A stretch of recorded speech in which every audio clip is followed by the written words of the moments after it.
All right, Trumpers, come and get me. Hey, listen, I want to talk to you a little bit about how shitty Donald Trump is and how shitty this administration is. And I really want to emphasize how bad Donald Trump doesn't give a shit about you or America, because here's the thing.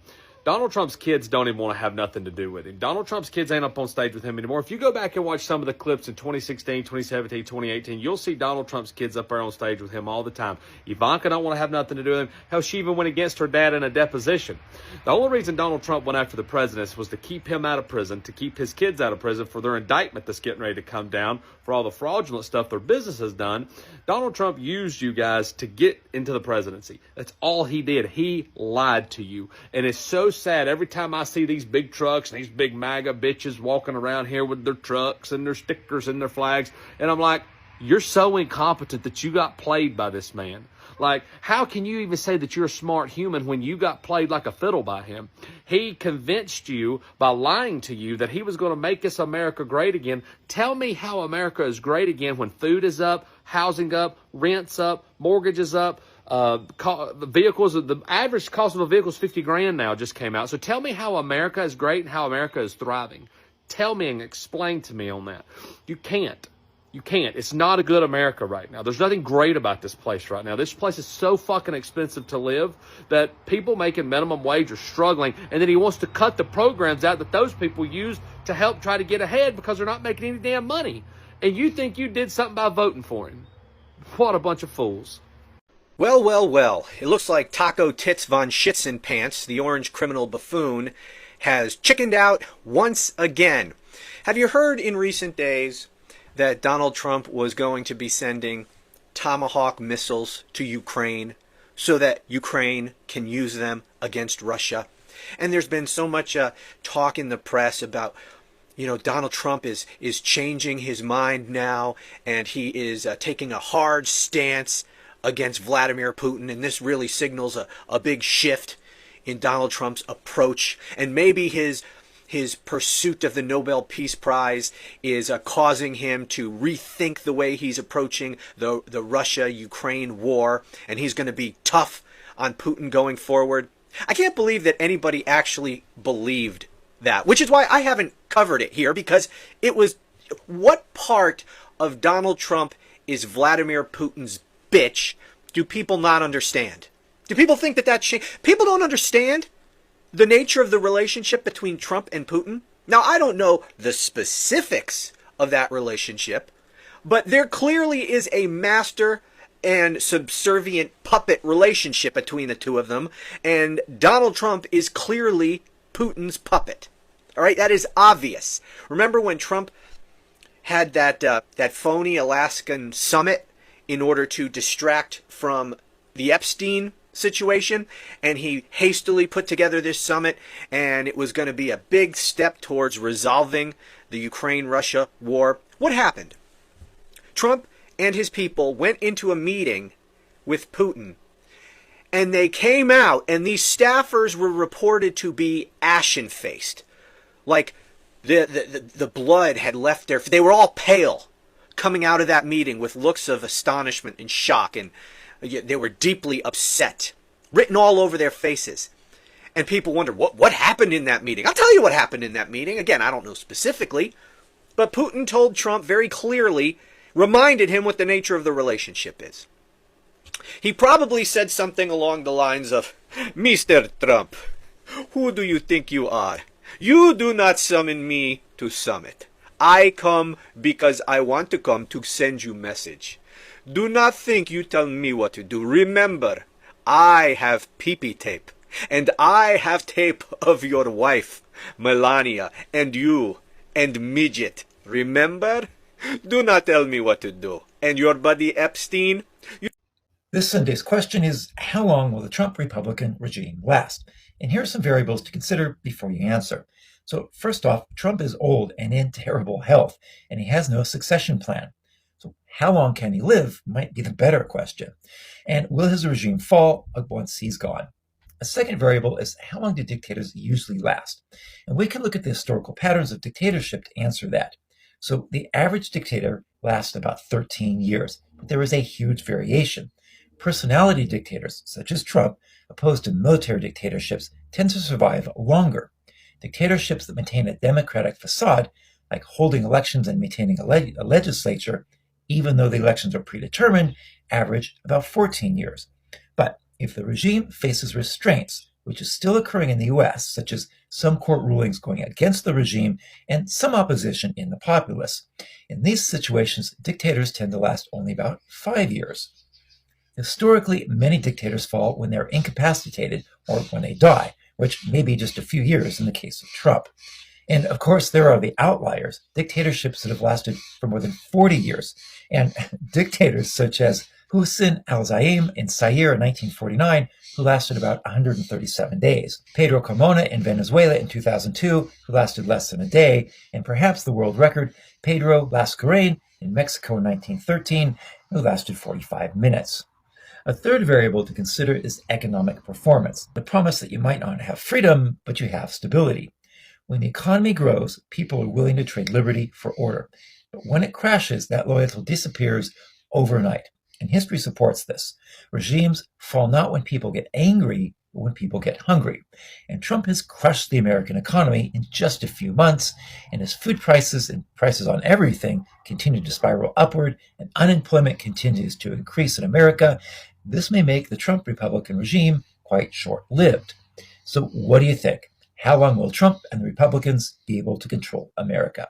Let us know what you think in the comments, and join us at culturalperspective.com for more on global affairs and historical patterns. Donald Trump has gone full taco again, embracing Vladimir Putin's proposal for peace in Ukraine, which is basically Ukraine gives the Russians a bunch of land. He's unbelievable, totally contradicting himself from just a few days ago. Trump on Friday sat down with Zelensky and screamed at him that he had to accept Putin's peace deal. Again, the peace deal is everything Russia demands. You got to give Russia everything it demands, or, and this was great from Trump, they'll destroy you. Putin told me he'll destroy you. It's been 3.5 years. If Putin was going to destroy them, he'd destroy them already. Putin is having a very hard time in the war. So are the Ukrainians, but they're stuck. They're both stuck. It's a quagmire. Putin demanded that Ukraine give up land in the east that Russia's been unable to get. That's the whole point. It's land the Russians can't get. They keep losing in that battle, so they want the Ukrainians just to hand it over. In exchange, the Russians say, they'll give Ukraine back a little land in the south, Kherson and Zaporizhia, that the Russians stole. Why? Because it's land the Russians aren't able to hold on to anyway. And Trump bought it. Trump bought the entire thing. Finally, by the end of the meeting, Trump apparently calmed down a little and understood, like, oh, well, maybe a ceasefire is better than just unilaterally giving Putin everything he wants in a show of appeasement. Worst negotiator on the planet, worst American on the planet, cannot stand up for American interests, cannot stand up for America's allies if it killed him. And now he's once again tacoing and doing Putin's dirty work. If you thought politics couldn't get any weirder, take a look at this. The President of the United States posted a video where he is a king flying a jet, dumping feces on American protesters, on American citizens.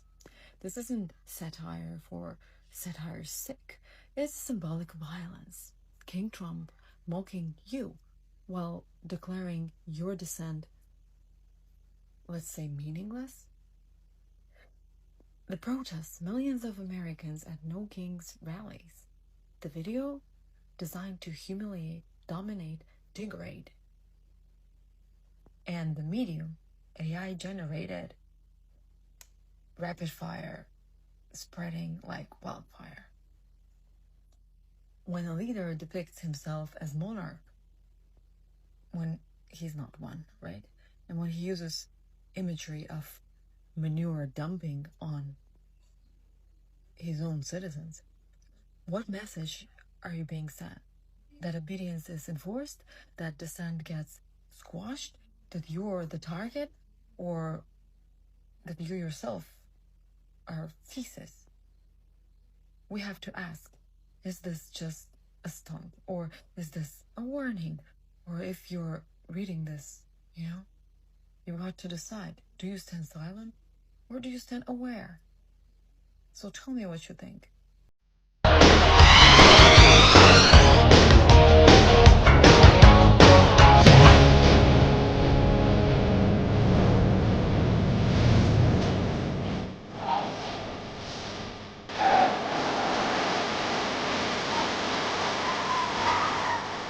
We have another one of these unless time travel is possible, you're a liar situation. Eric Trump went on Fox News, not known as the smart one, not known as the smart one. He goes on Fox News and he says or alleges that Special Prosecutor Jack Smith planted the manila folders in Trump's house that the FBI raid subsequently found.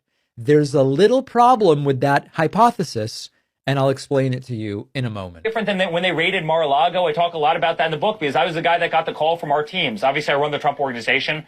I got a call. The FBI is at the front gates of Mar-a-Lago. They have a search warrant, sir. And I go, why would they have a search warrant? What are they trying to search at Mar-a-Lago? I don't know, but they're demanding that you instantly turn off every security camera. Obviously, Mar-a-Lago is a commercial property, right? They're demanding you turn off your security cameras right now. And then, sure enough, we find out that Jack Smith is planting manila folders on the office of my father, taking these, glamorous photo shoots where he has them all fanned out like a turkey. There's a little problem with that. The problem, and it's like the problem is small. It's almost as small as Trump's hands. Jack Smith was hired months after the search warrant was served at Mar-a-Lago.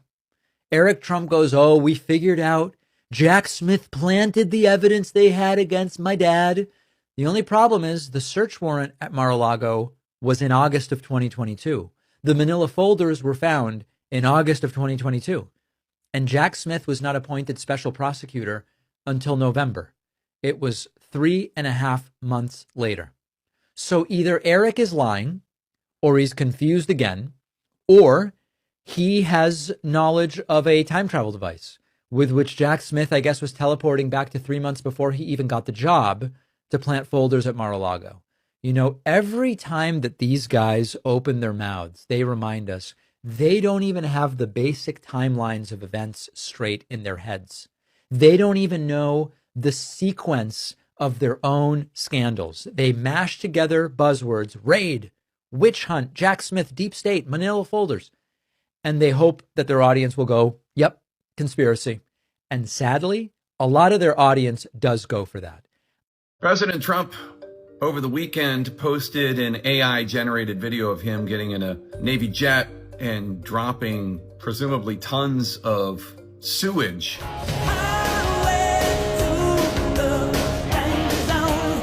on hundreds of thousands, if not millions, of his fellow Americans protesting his presidency during the weekend's No Kings rally.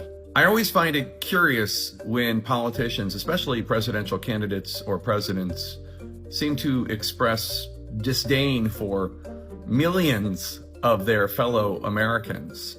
Hillary Clinton got attacked in 2016 for saying that half of Trump's supporters fit in a basket of deplorables. Joe Biden, the incumbent president at the time, got hot water for saying the only garbage he saw was Trump supporters, after a comedian at a Trump rally referred to Puerto Rico as a floating isle of garbage. But here we have attacking, or trolling, as the White House sees it, millions of Americans as a strategy, not as a gaffe, as with Hillary Clinton and Joe Biden, but as a strategy. Caroline Leavitt, the White House press secretary, described Democrats this way. The Democrat Party's main constituency are made up of Hamas terrorists, illegal aliens, and violent criminals. And over the weekend, we also saw Republican luminaries such as Vice President J.D. Vance and others go on Blue Sky, which is a progressive, liberal Twitter social media experiment, and purposefully poke the bears there, posting AI videos of President Trump putting on a crown and Democratic leaders bowing before him. So maybe to some people it's just trolling and have some fun and lighten up, and to others it might be more insulting. But one thing it clearly is, empirically, is the President of the United States and the White House dividing the country, and whether it's joking or not, attacking millions of their fellow Americans for having views different from theirs. Remember, this is not an AI video of Trump dropping sewage on violent Antifa riots. or undocumented criminal gang members.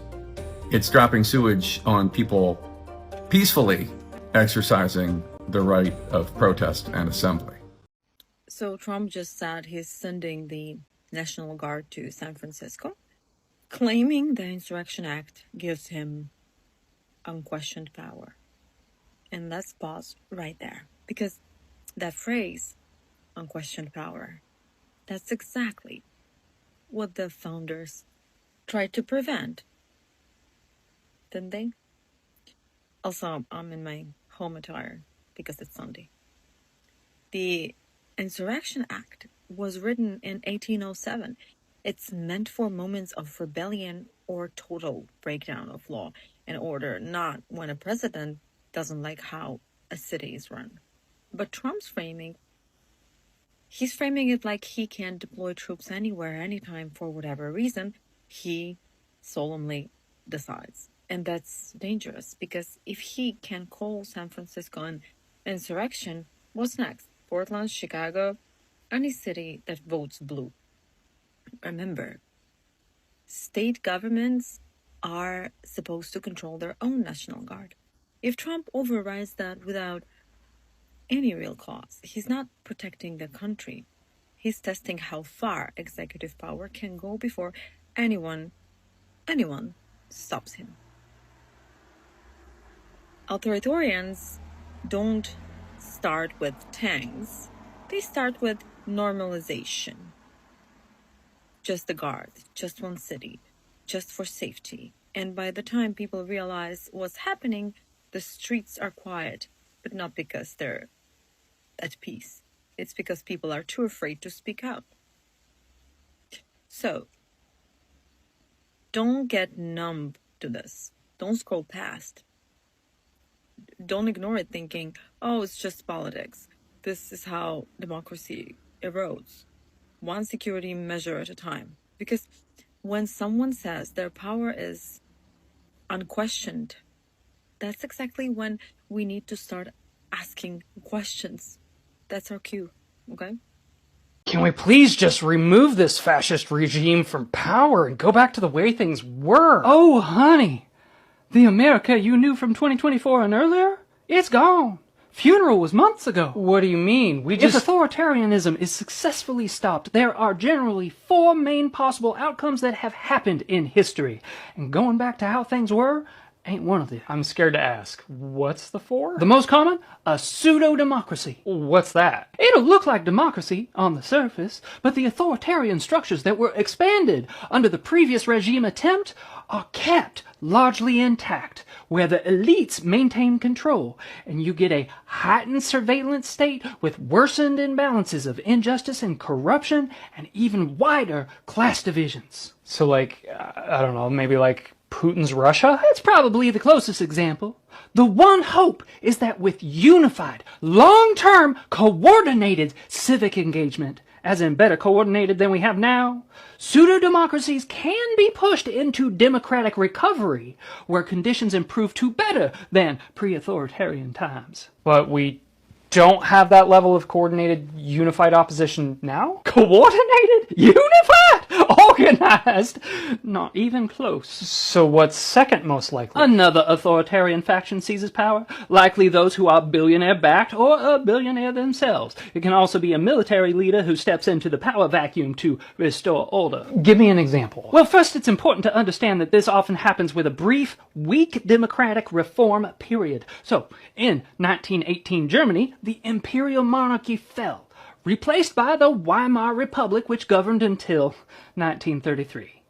Many other more modern examples are a bit more messy because they often have U.S. military or CIA meddling, like Iraq going from Hussein, which the U.S. helped put in power in the first place, to a failed democracy to armed factionalism. But that takes us into the third most likely outcome. Factionalism, is that like civil war, or? I'd call this outcome fragmentation. It's pretty significantly less historically common than the first two, and there's numerous ways this can play out. Factionalism, civil war, balkanization. What's that? Basically, you'd have, say, California and the West Coast nation, Florida and the Southeast nation, New York and the Northeast nation, etc. And in some of the more purple areas, likely civil wars and armed factionalism fighting for control. That's awful. And I'm still kind of waiting for a positive possible outcome. By far, the rarest historical outcome is total reform to a stable democracy. You're saying that in order to fully recover from this and have a chance at not ending up having another authoritarian takeover in the near future, we basically have to start over? Like, new constitution? Laws, institutions, the works? Historically speaking, it requires strong, unified opposition to authoritarianism, which we don't have. We have fragmented, infighting opposition. So are we doomed? If we don't rally around unified ideals of true democracy and human rights for all, with a commitment to hold those in power accountable, including democratic leaders and the wealthy, then likely so. So are you willing to get involved, both locally and nationally, to make sure we have a true democracy? The time to act is now.